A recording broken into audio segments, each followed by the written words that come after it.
Crônicas do Amanhecer. Por Feijão, Centro Espírita Allan Kardec de Balneário Gaivota, 6 de junho de 2022.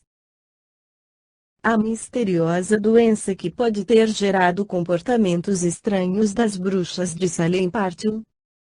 Os julgamentos das bruxas de Salem foram um dos casos de feitiçaria mais famosos da história. Mas por trás de seus comportamentos estranhos, que incluíam convulsões e mudanças de personalidade, pode ter havido uma doença neurológica autoimune. Sua fala era truncada e seus membros se contorciam. Elas gemiam, uivavam e convulsionavam. O ano era 1692. Betty Parris tinha 9 anos de idade e Abigail Williams, 11. O reverendo Samuel Parris foi avisado por um médico que as meninas, sua filha e sua sobrinha, respectivamente, eram bruxas. Logo depois, pelo menos outras 5 meninas da vila de Salem, no atual estado de Massachusetts, nos Estados Unidos, desenvolveram sintomas similares e começaram a acusar os habitantes locais de bruxaria, incluindo o escravo de Tuba e a pedinte Sarah Good. Seguiu-se uma enxurrada de acusações, com os moradores chegando a denunciar mais de 200 pessoas. Pessoas de má reputação e fiéis religiosos foram presos e Bridget Bishop, conhecida por seus hábitos de intriga e promiscuidade, foi a primeira a ser enforcada em 10 de junho. Ao todo, 20 pessoas foram condenadas à morte e várias outras morreram na prisão. O que causou esses estranhos sintomas em Betty, Abigail e suas amigas há mais de 3 séculos e acabou por causar todas essas mortes? Uma teoria popular, proposta por Linda Caporael na revista Ciência em 1976, é que os sintomas teriam sido causados por fungo do centeio. Esse parasita, ingerido acidentalmente pelo consumo de produtos infectados, causa ergotismo convulsivo, espasmos musculares, alucinações e convulsões. Outros culpavam a figueira do inferno, que é psicoativa. Posteriormente, falou-se em encefalite letárgica, um tipo misterioso de doença do sono, possivelmente causada por uma toxina ambiental, infecção viral ou bacteriana, ou ainda uma doença autoimune. Mas essas ideias já foram descartadas. Os principais sintomas de envenenamento por fungo do centeio, por exemplo, não foram observados nas meninas de Salem, como fortes queixas gastrointestinais, coloração pálida da pele e apetite insaciável. E, embora o envenenamento por fungos possa causar distorções da percepção similares aos causados pelo LSD, cores do arco-íris, halos e persistência de imagens, as meninas descreveram figuras bem definidas que as atacavam. Agora surgiu uma nova possibilidade, proposta por Michael Zandi, neurologista do University College de Londres, e um dos seus alunos, Jonathan, na publicação Journal of Neurology. Essa possibilidade é a encefalite antindar. Este é o histórico de uma paciente típica. Inicialmente, ela desenvolve uma doença parecida com a gripe.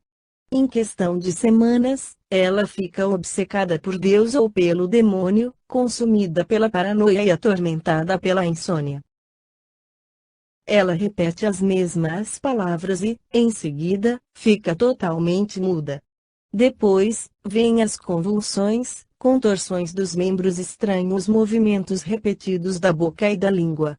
Seus batimentos ficam lentos ou acelerados, sua pressão sanguínea aumenta e cai.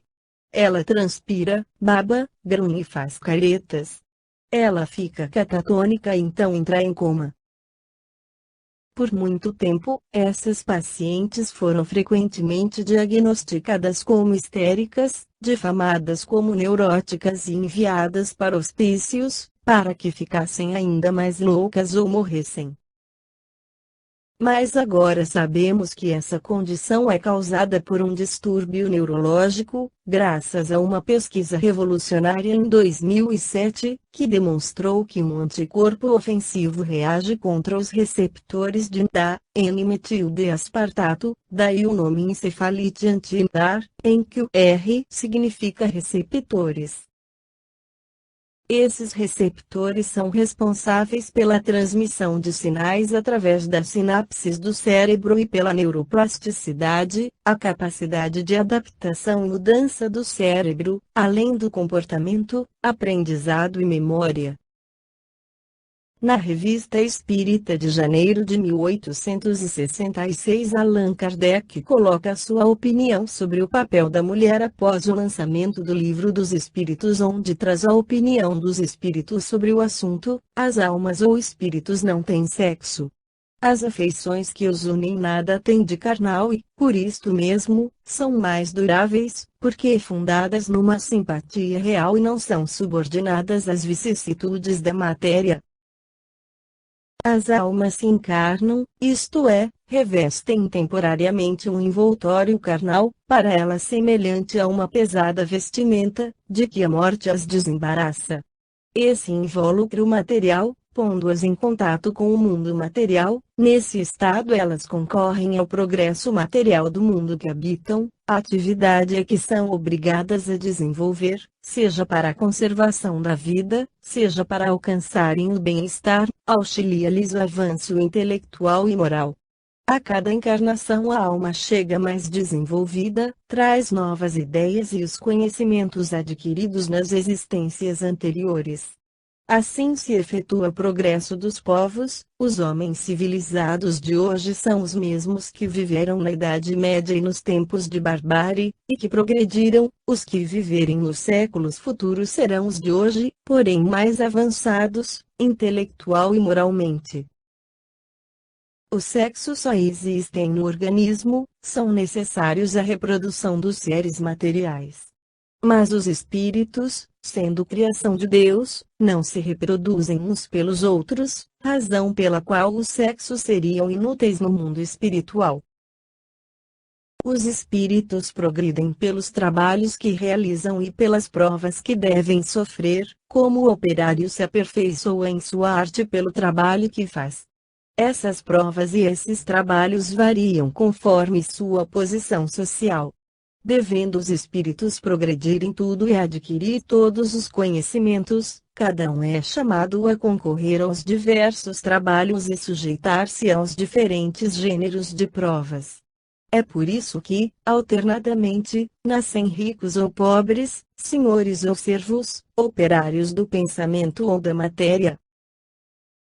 Assim se acha fundado, sobre as próprias leis da natureza, o princípio da igualdade, pois o grande da véspera pode ser o pequeno do dia seguinte e reciprocamente.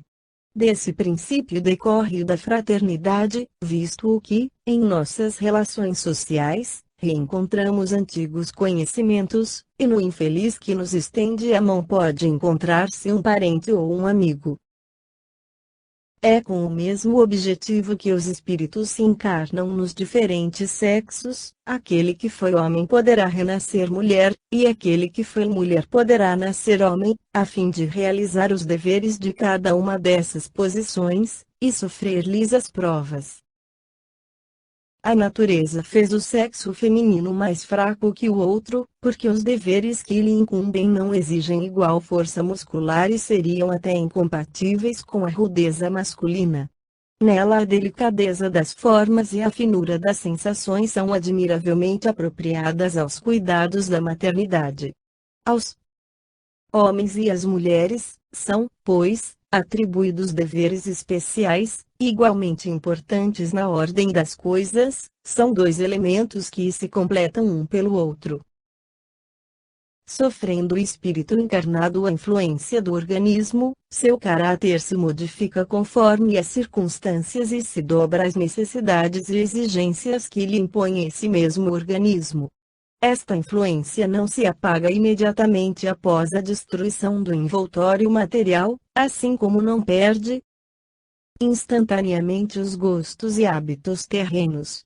Depois, pode acontecer que o espírito percorra uma série de existências no mesmo sexo, o que faz que, durante muito tempo, possa conservar, no estado de espírito, o caráter de homem ou de mulher, cuja marca nele ficou impressa.